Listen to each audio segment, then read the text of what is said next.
Annotation means simply to add your notes in the margin. You're adding something to the text of that which you're reading. And I suppose in a way, as I make my way through this realm, as I flow through this existence, I'm taking notes, and I'm also annotating not only my notes, but the notes of others who have passed through also.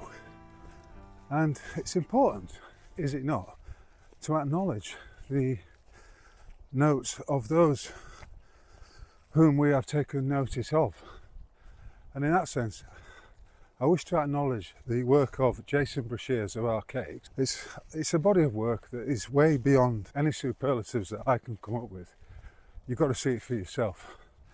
I'd like to acknowledge the work of one of his guests. He's had him on twice. He's called the Greek, a profound fellow who always raises a smile and serves to remind me that we should not be taking this realm or any of the aspects of it too seriously. In fact, he has stated on more than one occasion that he's just passing through and taking notes as he goes.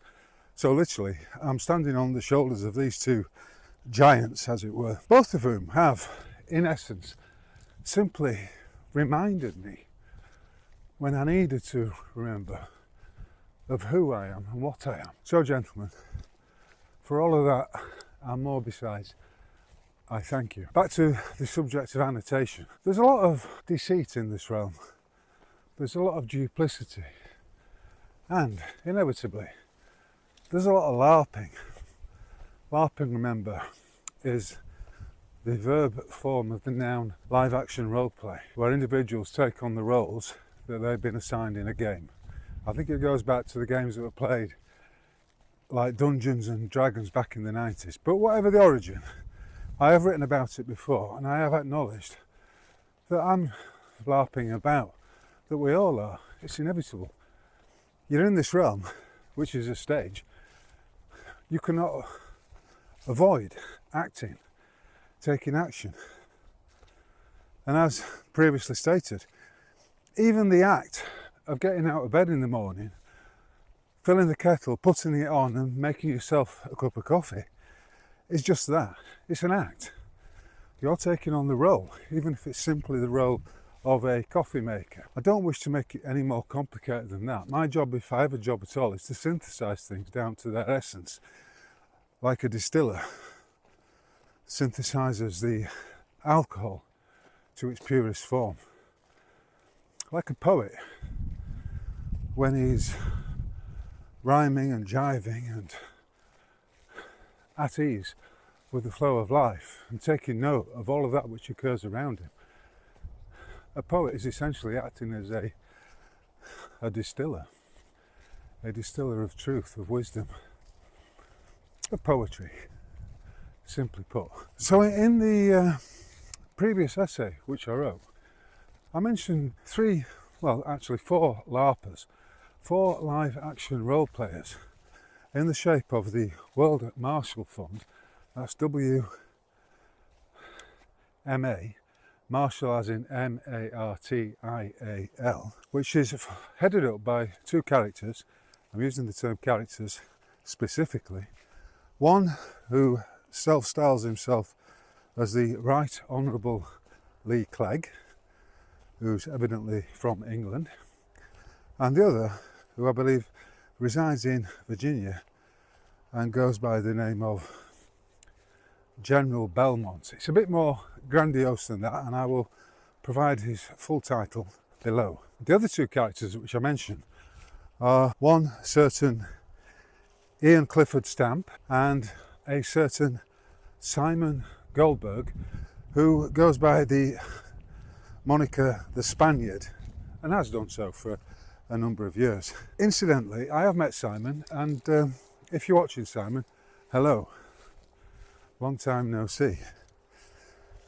But I'm using these characters by way of illustration of my point. The point being that we are, all of us, whether or not we like it, acting out these roles. Now recently, I have been contemplating exactly how and why controlled opposition groups exist, who funds them and why. What is the purpose of them?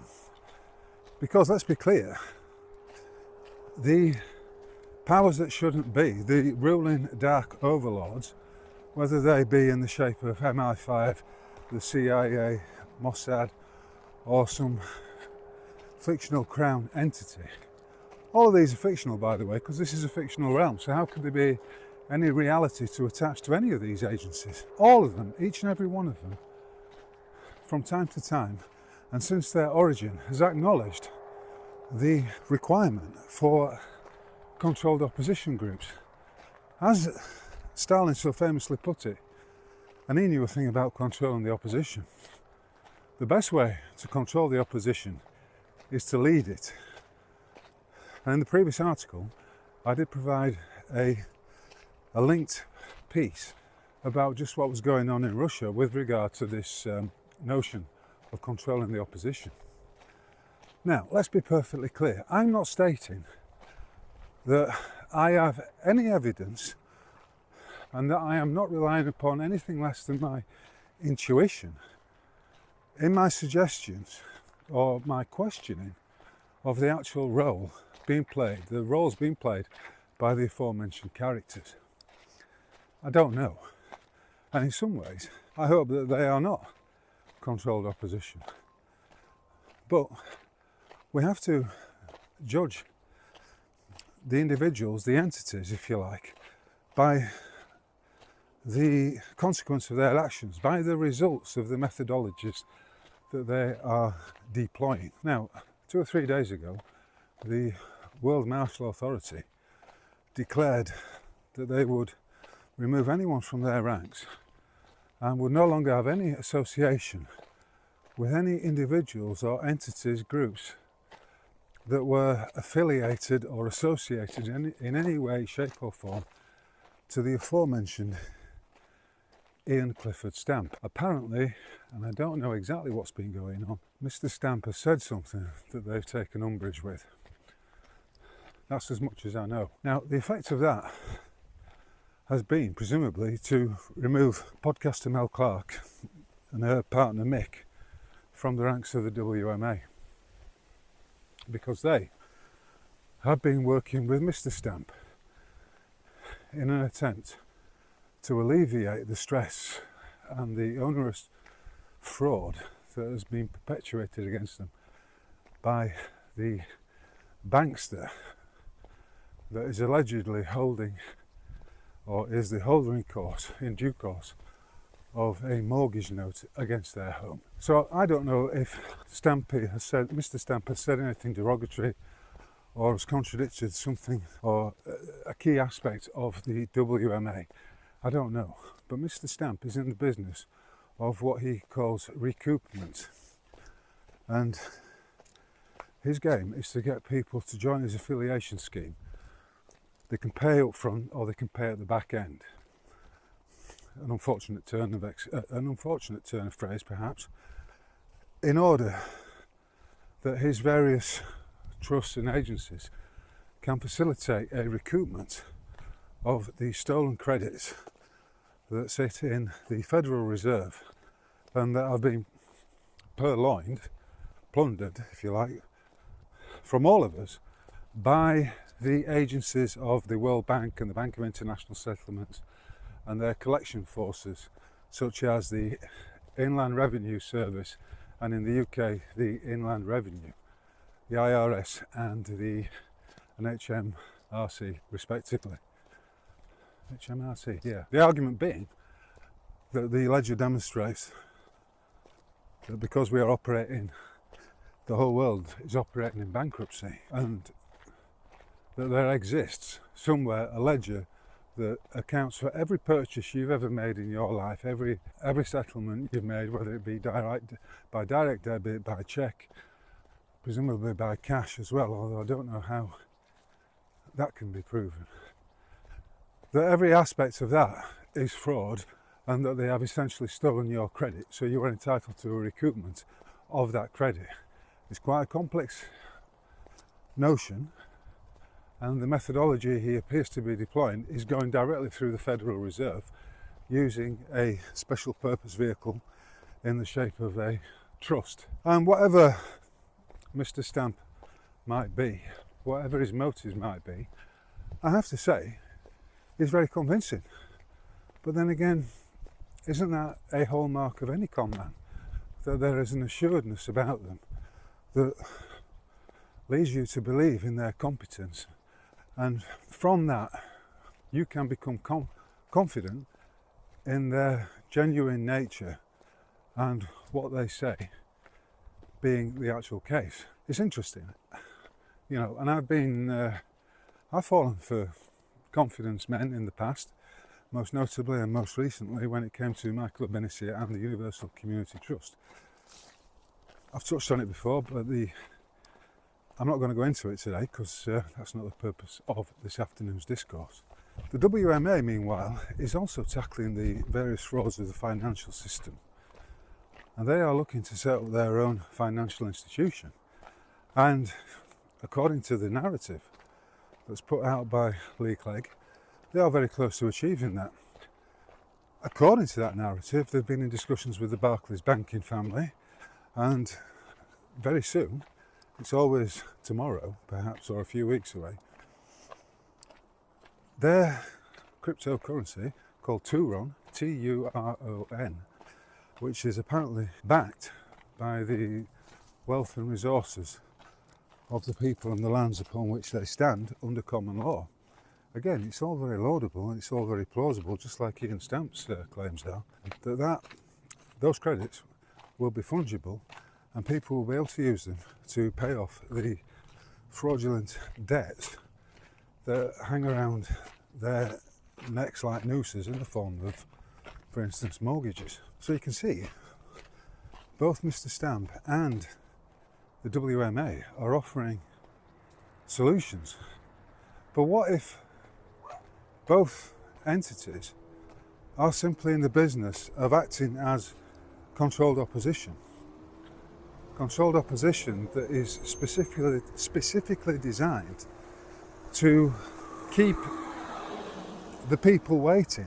And invariably, you know, the people who I say are waiting are those who are active, who are determined and will actually take action in the material world to try and do something about the tyranny that exists all around us, but specifically through the financial frauds of the system. So controlled opposition just keeps them waiting, keeps them hanging on. So the individual is just sharing posts and is not really taking the action that they perhaps would have done had they not been corralled into this controlled opposition group. Now, Simon Spaniard, or Simon Goldberg, is operating a similar system, but in parallel, I suppose, to Mr. Stamp. Both Mr. Stamp and Simon Goldberg seem to be of the view that remedy can be had in the shape of the IRS and through the Federal Reserve. Now, as far as I know, the Federal Reserve is neither federal nor is it a reserve.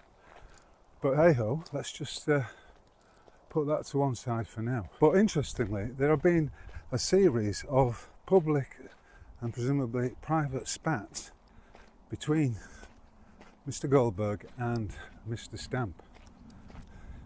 In fact, Mr. Goldberg has gone to the trouble and no doubt expense of creating a website that is designed almost exclusively to reveal the various frauds, the alleged frauds of Mr. Stamp.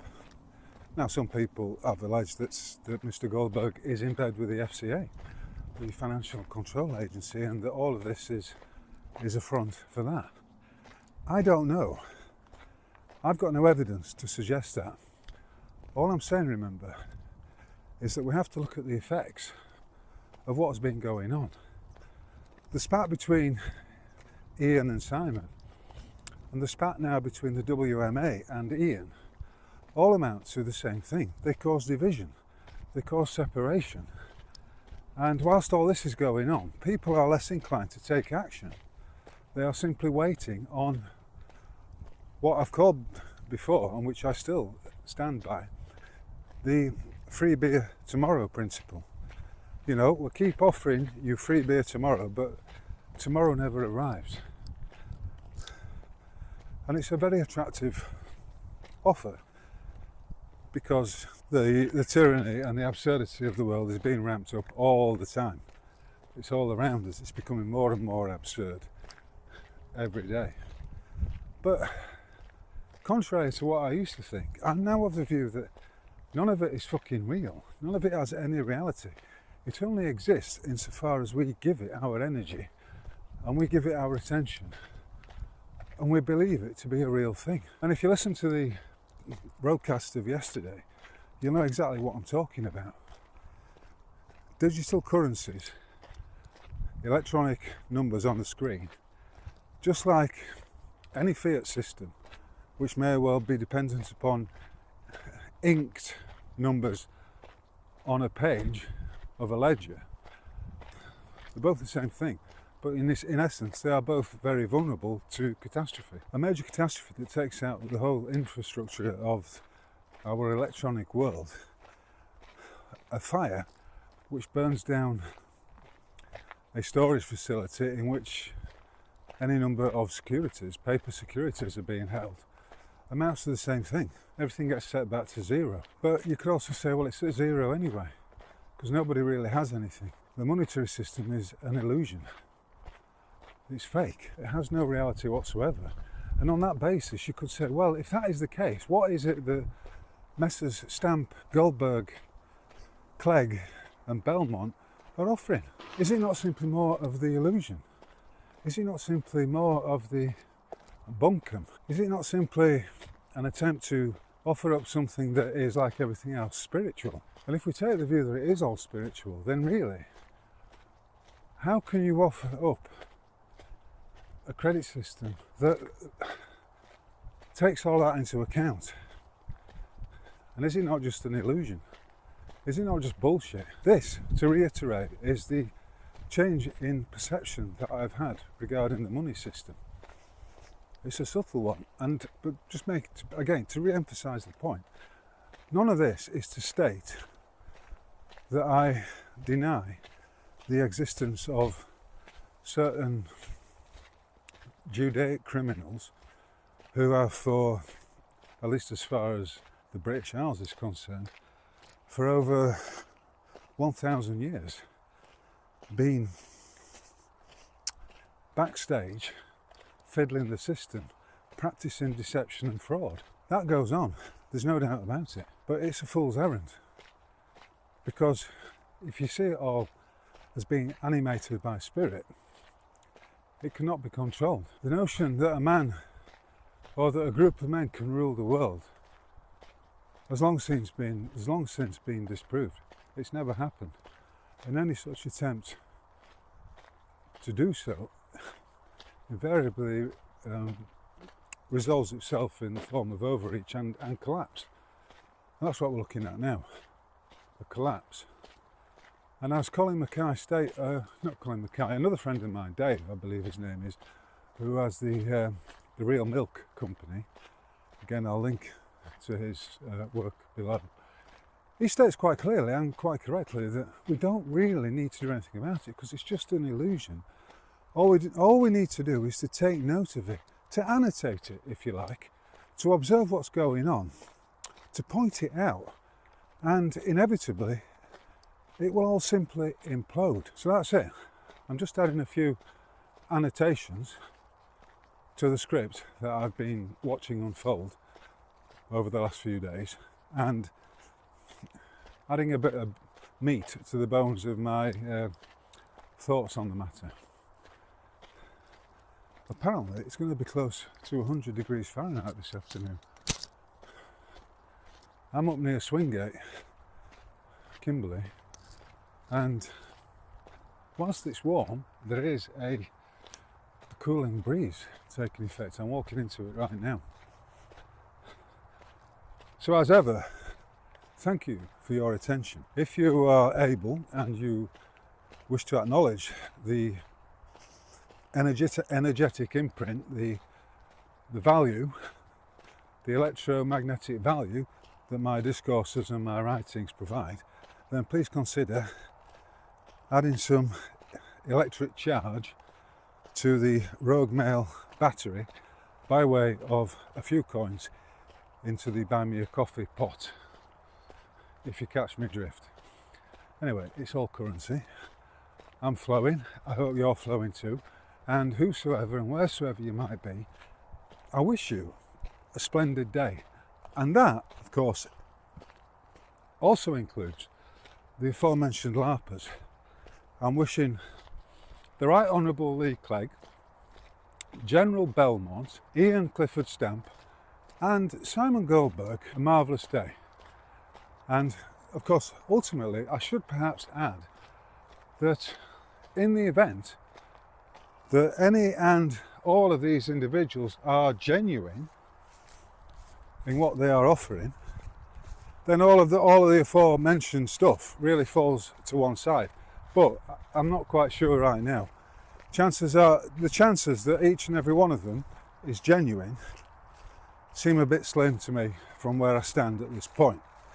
However, I could be wrong, and each and every one of them may be acting out of the kindness of his heart and for the benefit of mankind. But even if that were the case, that can also be regarded as a fool's errand, because we're not here to change the world, we are simply spirits passing through.